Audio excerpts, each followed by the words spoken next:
Okay, I am going to attempt to do this video. Thank you, Katie for the question. This is on the topic of, the question was, what do I think, in fact it was this thing, what do I think this represents, right? And in my last video, I was talking kind of about Doc, and I kind of said this kind of cross-references with Harry Potter here. What do I think this is representing, right? And if you've seen the title of the video, which is something along the lines of, you already have the mark of the beast, you can't get away from it, you've got to deal with it, basically. There's no escaping it.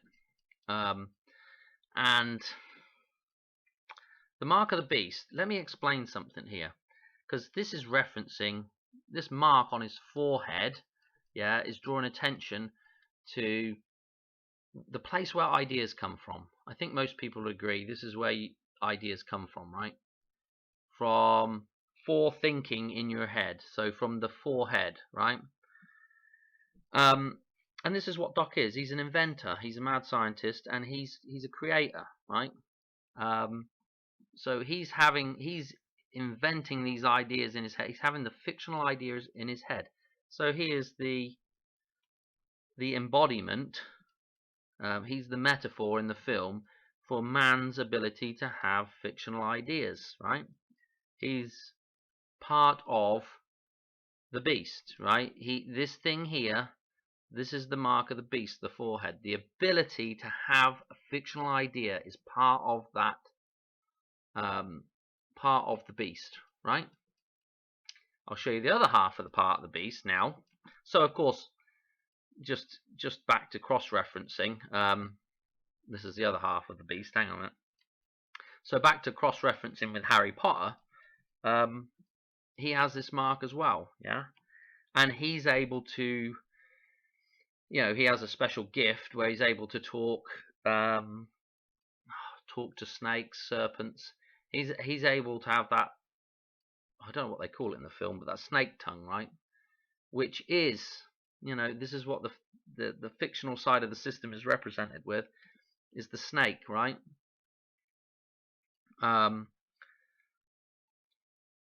No, I'm kind of generalizing there, but it's just a reference. It's just a reference to this this idea again of the fictional ideas that are generated up here, right? Of course, Harry Potter's the chosen one. We got the 811 on his glasses again. Tons of references in Harry Potter, something for another day, but it's just drawing attention to this thing here, right? The other thing that is part of the beast, right, is this thing. This is why the mark will be taken on the hand or the forehead, right? It is the hand and the forehead, right? This thing here is the thing that manifests the ideas up here, yeah? They're part of the same system. They're part of the same thing, right? This thing here, I guess I got to tread lightly. This thing here is really the thing that's the troublesome thing, because this thing turns what's up here, a fictional idea, into reality. So when you think you're doing something that's, all these scientists, all these people inventing things, they think they're doing something wonderful up here, and then they go and manifest it, and then it turns out that it seems to cause more trouble than what it was supposed, the problem it was supposed to solve in the first place. Every time you invent something up here and you manifest it into reality here, now all of a sudden, you got one problem, you try to fix that, and now you're fixing a dozen other problems that are associated with that. And that's the way things go. That's so-called progress. It's not actually progress. It's the opposite. But that's a video for another day as well. So what I'm trying to say is we're born with these things, aren't we? You know, this is what separates us from the animals. The ability, for the most part, the ability to have, you know, some kind of idea and then turn it into reality, to actually manifest that dream. So that is the beast right there that you've got to deal with. You have been given the beast, right? Now you have to decide whether the beast is going to control you or you are going to control the beast. Yeah, you're going to. There's a film, isn't there, called Beastmasters? I don't know. Are you going to be the Beastmaster or the other way around? I don't know. Is the beast going to be the master of you? And that's the difference, you know. So there's nothing. I mean, you know, it's like I don't know what else to say on it really. It's, you know, all the way through Back to the Future, we have references to Marty's hand getting hurt. You know, there's a couple of spots where his hand gets hurt. Like in, well, we've got this spot where his hand's disappearing. There's a spot in when he's trying to get the book back in Strickland's office. In Back to the Future 2. Yeah. What's the other thing I'm thinking? Oh, when he has his accident, he can't play guitar no more. You know, his hand's not working right. I mean, the amount of time that this thing's referenced, Biscayne got this thing, and we've got this thing banging on the forehead of Marty. You know, with Biff and anybody in there, McFly. The two things that cause all the problems in the world are the two special things that we have, really. You know, this special gift is the very same thing that ends up creating a nightmare if we allow it to. And that's the difference. The difference is understanding what to do once when you come to this realization of what this is, taking responsibility for it. See, this is the problem with a lot of inventors, you know, the Elon Musks of the world, and all these people that think they're doing something that's wonderful and helpful in some way to civilization and helpful to people, but actually every step we take along that pathway, a step further away from nature, just creates a whole bunch more problems. You know, it's almost like every time you invent something, there's an offshoot of another 10 branches coming off that one branch that are all problems. So, you know, and as I say in other videos, this is why people like the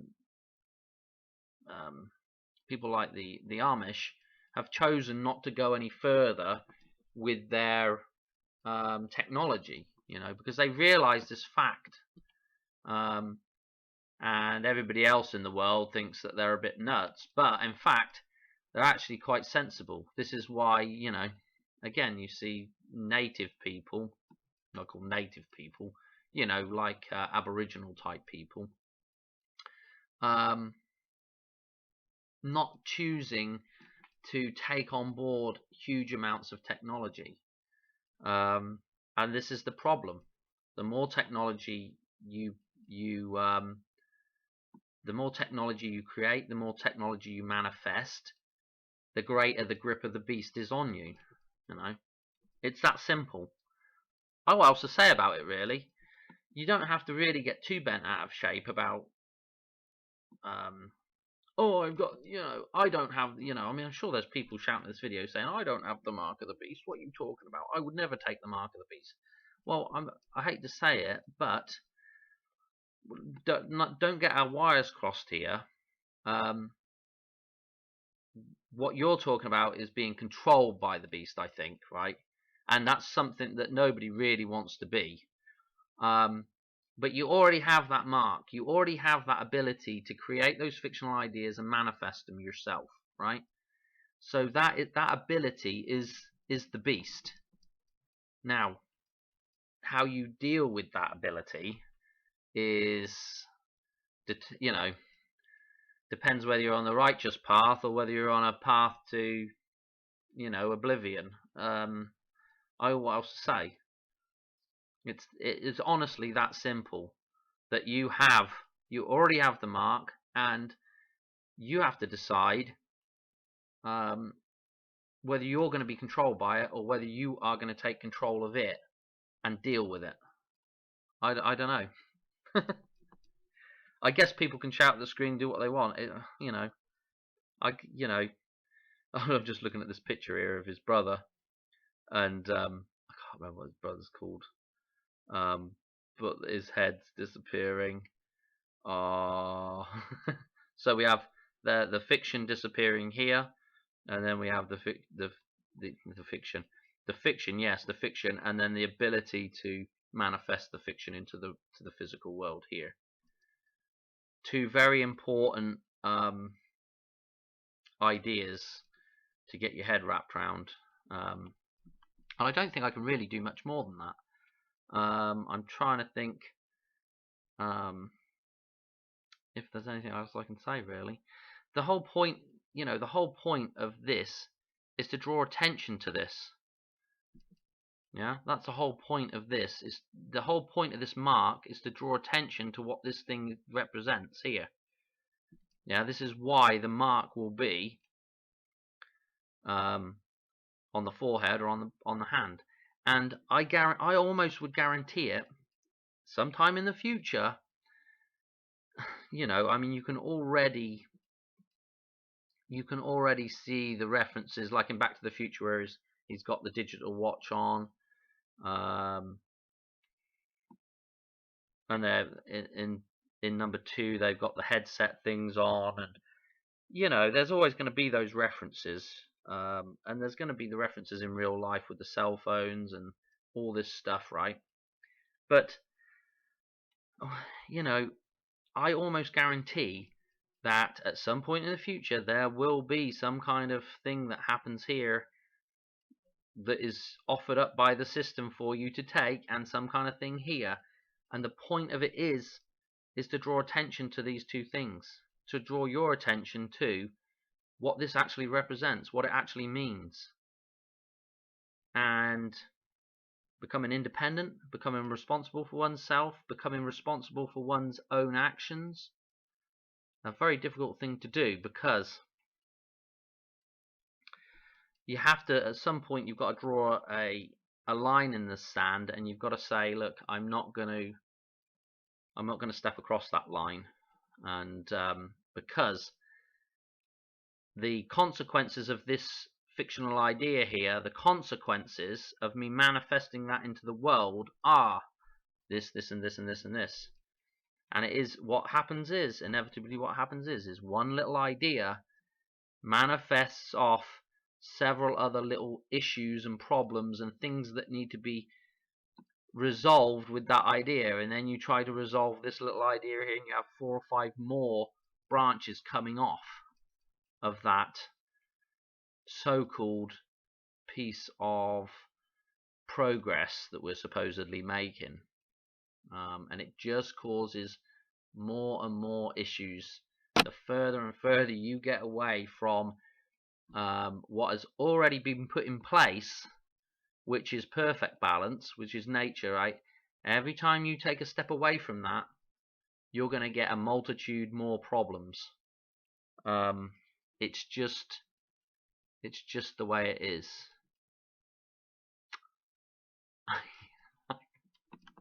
I don't know what else to say. I'm going to leave the video at that. There'll be a bunch of people that are upset that I've basically said you already got the mark, and you've got to, when you get to that point, you've got to ask yourself, when you get to that point of getting really upset about what somebody says to you, you've got to ask yourself, when an idiot says something to me, right, and I know that what they say is wrong, I don't necessarily get that upset about it. I'm like, oh, the guy's an idiot. What the hell's he even talking about? I'm thinking, but for the most part, it's like I just forget about it. That It doesn't pull me in for some kind of argument. When you get pulled in for an argument, when you get challenged, you know, and there is something wrong with your belief system, a lot of the time you will get upset about it. I'm not saying it's 100% of the time, but a lot of the time when somebody challenges your belief, right, you'll be like, oh, that guy's wrong, I'll give him a piece of my mind, you know. You've got to ask, you see this with the flat earth thing, yeah. For the most part, when I started looking into the whole flat earth thing, right, I'm like, you know, there is something to the flat earth. There is something to that idea, whether or not it's seeing things in a different way, or whether or not it's just questioning the set standard narrative.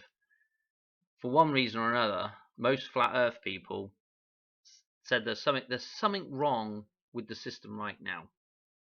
Okay, and there is something wrong with the system. In fact, there's a video of mine, and it kind of explains it in that video about the way we perceive reality, and the reason why I think there's that, you know, this whole thing with the flat earth has come about, right? It's a spiritual thing, really.